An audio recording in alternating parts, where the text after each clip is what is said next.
At 4:19 p.m., National Weather Service Doppler radar indicated a severe thunderstorm located near Interstate 90 exit 252, or 6 miles southwest of Winona.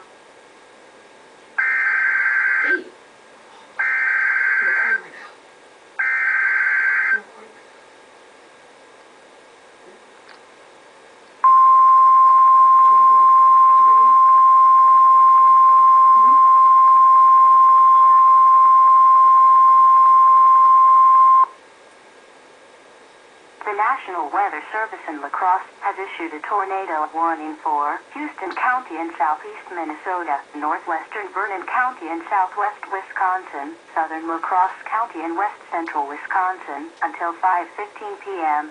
At 4:28 p.m., National Weather Service Doppler radar indicated a tornado near Willington Grove, or 5 miles west of Caledonia, moving northeast at 55 miles per hour. This tornado warning upgrades the previous severe thunderstorm warning for Houston, La Crosse, and Vernon counties.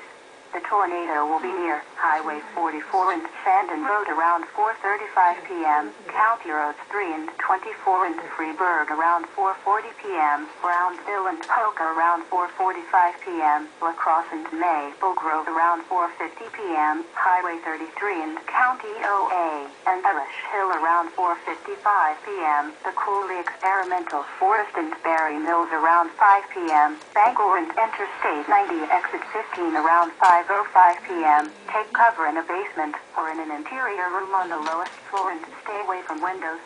Cars and mobile homes should be abandoned for a sturdy building.